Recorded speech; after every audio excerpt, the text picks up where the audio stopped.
Que tal? Boas noites, retomamos o repaso á actualidade na cidade de Pontevedra e comarca que nos deixa este 9 de agosto. Comezamos en Pontevedras 10.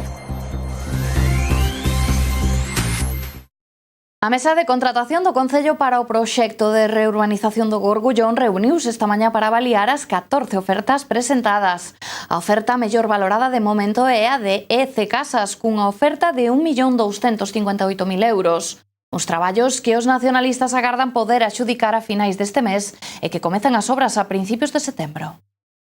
14 empresas se presentaron ao concurso de adxudicación das obras do Gorgullón. A oferta máis económica é de 1.209.000 euros da empresa Oresa e a empresa mellor valorada é EC Casas. A obra estará financiada nun 80% polos fondos europeos de desenvolvemento regional.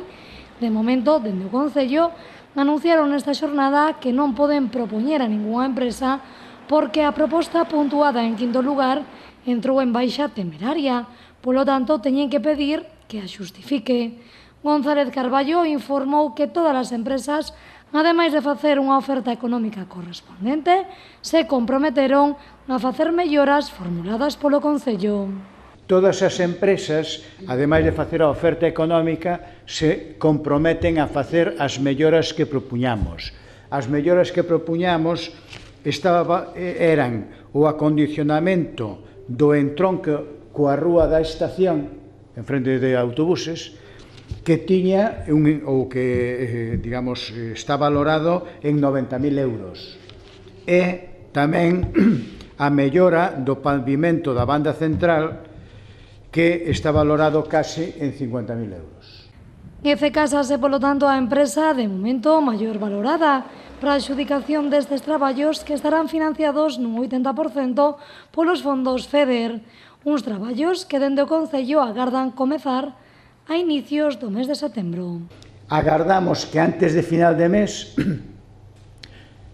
xa este xustificada a temeridade, xa se reunirá a mesa e xa vai a Xunta de Goberno a adxudicación desta obra para poder empezar no mes de setembro sin maior problema. Como vos decía outro día, temos especial interés en que as obras empecen no mes de setembro porque así hai unha coincidencia bastante grande no tempo con Virxen do Camiño e así os veciños terían as obras conxuntamente, co cual entendemos que eliminarían certas molestias, non? Uns traballos que consistirán na construción da plataforma única, inverterase o sentido de circulación, o Camiño de Santiago quedará sinalado cunha cor e pavimento diferenciados entre a calzada e a beirarrúa, luces LED, renovarase o alumeado e vais a aproveitar a obra para incorporar novos servizos. O Tribunal Administrativo de Contratación de Galicia vén de anunciar ao Concello que rexeita o recurso presentado por unha das empresas que se presentou para o concurso para a concesión da xestión das piscinas de Campolongo. Unha nova que trae consigo a adxudicación directa deste servizo á empresa Servizo. Dende o Concello agardan poder asinar o contrato a finais deste mes. Adxudicouse xa definitivamente a concesión das piscinas de Campolongo á empresa Serviocio, que, por vos facer un resumen, o que ofertaba era unha mellora ou unha reducción das tarifas sociais nun 100%, o sea, 0 euros, as tarifas ordinarias a rebaixaba nun 2,5%, non se acollía a ningunha aportación do Concello, por tanto, non facía uso desa partida hasta 1 millón de euros que ofertábamos e, por outro lado, ofrece un canon anual de 60.000 euros. E o Concello de Pontevedra iniciou a inspección das atraccións itinerantes das feiradas festas da Peregrina. A supervisión das estruturas que se están a instalar no eixo Alameda Raíña Vitoria prolongaránse na xornada de hoxe e rematará mañán. Os traballos técnicos están a cargo da empresa En Macosa Consultoría Técnica. Está previsto que as atraccións poidan abrir ao público mañá pola tarde, véspera do inicio da Festa Grande de Pontevedra. A nova Lei de Espectáculos e Actividades Recreativas de Galicia, que entrou en vigor hai algunhas semanas, contempla e ampara por primeira vez de xeito normativo a realización deste tipo de inspeccións técnicas, traballos nos que o Concello leva facendo dende hai 16 anos e que nos últimos tempos estenderonse por outras noutras localidades galegas. Os técnicos seguen un protocolo específico para completar a realización dun exame o máis completo posible de cada unha das atraccións. Desta xeito solicitan a documentación preceptiva de cada instalación. E o Museo de Pontevedra acolleu esta mañá a presentación da representación de Fascímil da primeira edición da Carta de Cristóbal Colón, relatando o descubrimento de América, unha iniciativa que levan a cabo dende a Asociación Cristóbal Colón Galego e que edita a editorial Taberna Librería. A Asociación Cristóbal Colón Galego presentou esta mañá no Museo de Pontevedra a representación en Fascímil da primeira edición da Carta de Cristóbal Colón, relatando o descubrimento de América. Un fascímil internacional que contará con 525 exemplares con texto de estudo, transcripción e sinatura da testemunha de xustificación da tirada a cargo de Cristóbal Colón XX.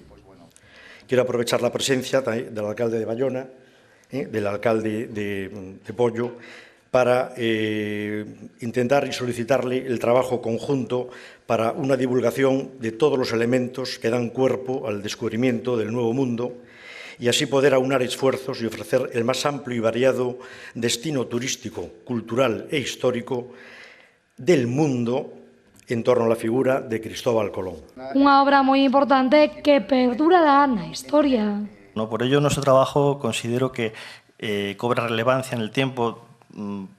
Por ejemplo, este trabajo ha sido reconocido con el segundo Premio Nacional al Mejor Libro Editado por la ejecución técnica, por el detalle con que se ha trabajado y esperemos que prevalezca en el tiempo y que forma parte de las bibliotecas de coleccionistas, de bibliófilos y de instituciones y que cuando se celebre otra efeméride, pues bueno, se recurra a lo que se ha hecho, ¿no? Nosotros hace poco hemos conmemorado, por ejemplo, la muerte de Cervantes con un trabajo que esperemos que dentro de 100 años se recurra a lo que se ha hecho antes, o con Vasco Núñez de Balboa, o con Juan Ponce de León, o con tantos otros conquistadores españoles.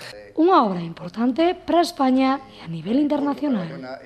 Yo en ese sentido quisiera simplemente hacerles una reflexión por medio de una pregunta. ¿Qué hubiera sido de España en la historia si no hubiera sido por el descubrimiento de América?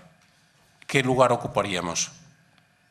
No les voy a responder, cada cual que se responda a sí mismo. Pero sí es cierto que el descubrimiento de América fue muy importante, y ahora lo veremos, y el documento que divulgó la noticia del descubrimiento de América fue precisamente esto, la Carta de Colón.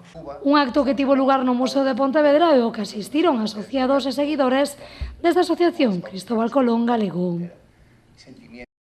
E dende o 11 ao 19 de agosto, Pontevedra acollerá unha nova edición da Feira do Mel, unha iniciativa na que por primeira vez participan dende Enrede con produtos ecolóxicos e material textil.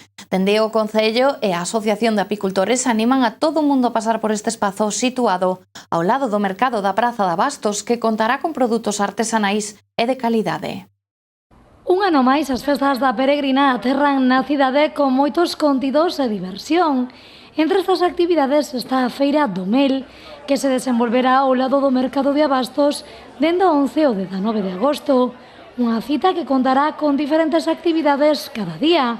E recordar que todos os días vai haber extracción de mel en directo, degustación de yogur con mel, gratuito, e exposición de velutina. Vai haber ali un puesto con personas voluntarios de aquí do Concello de Pontevedra que se dedican de alguna forma, a retirar niños e que nos darán explicación a quen necesite asesorarse sobre esta especie invasora que temos ahora aquí atacando as abellas. Ademais, neste ano, como novidade, tamén contará coa colaboración de Enrede. Nos o que levamos son expositores agroalimentarios, tanto de produtos artesanais como de produtos ecolóxicos.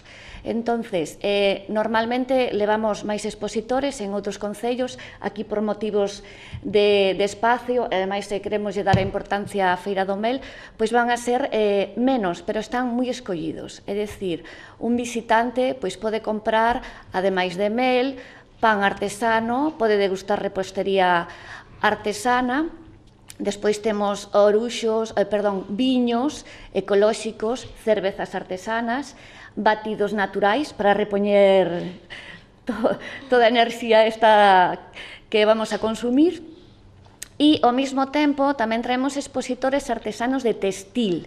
Dende o Concello animan a todo o mundo a participar nesta iniciativa. Eu animo a todo o mundo a que se acerque a partir do sábado 11 pola Feira do Mel, na que poderemos disfrutar da diversidade de produtos e, ademais, este ano coa incorporación de Enrede con outros produtos tamén ecolóxicos e que tamén, como decía ela, cumplen unha función social moi importante no desenvolvemento de vida no medio rural, porque si é certo que a velutina ataca as abellas, tamén é certo que é un dos problemas a maiores que xa temos no mundo rural, con moitísimas actividades que están decaendo e que, polo tanto, o impulso que se lle dá desde Enrede é moi importante.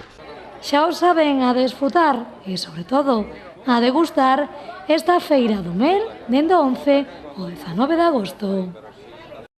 Xa que estamos a falarlles de mel, dende o Concello de Pontevedra continúan coa súa loita contra a vespa velutina. Nos últimos meses levan retirados 118 niños nas parroquias pontevedresas e 22 máis no centro urbano. Dende o Concello fan un chamamento á calma e din que temos que aprender a convivir con esta especie invasora que soamente ataca en casos puntuais.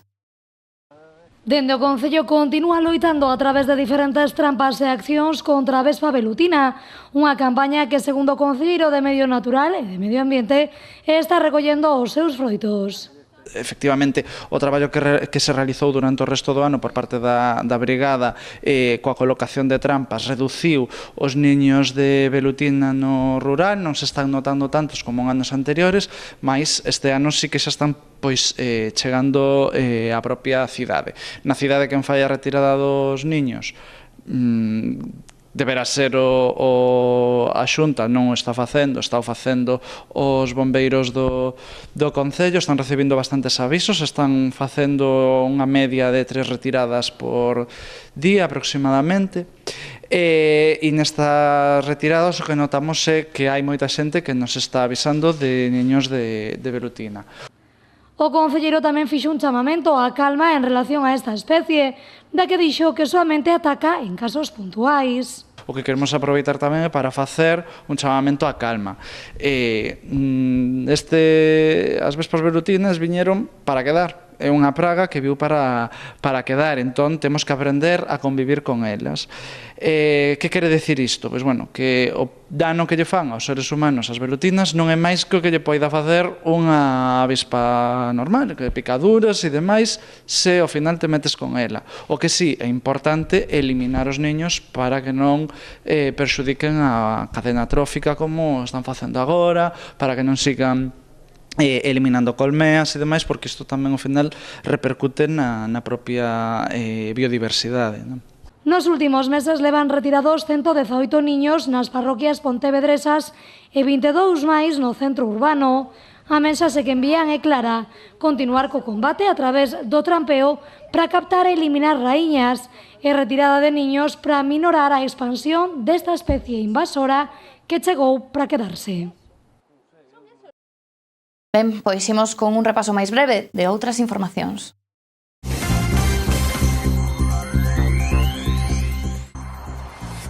O presidente do Comité de Empresa de ENCE dirixe unha carta ao presidente do Goberno para pedir o seu apoio para a pasteira. Ignacio Acuña apelou ao carácter obreiro do Partido Socialista e a defensa dos traballadores para intentar conseguir ese respaldo de Pedro Sánchez. Na misiva solicítalle que non colabore cos políticos que demandan a derogación da concesión. Marea Pontevedra anima e apoia a manifestación antitaurina que se celebrará na capital de provincia este sábado 11 de agosto. Será a partir das 8 da tarde. A formación exixe ademais ao Concello que deixe de ser colaborador necesario para que este espectáculo se manteña na cidade. Durante a manifestación reclamarase ao goberno local que finalice o convenio coa empresa da Praza de Touros. Ben, pois nada máis por hoxe, chegamos ao remate deste informativo. Mañá voltamos con máis novas, ata entón se o desexan poden continuar consultando a información nas nosas redes sociais ou na nosa páxina web canalriasbaixas.com. Pasen vostedes unha boa noite, adeus.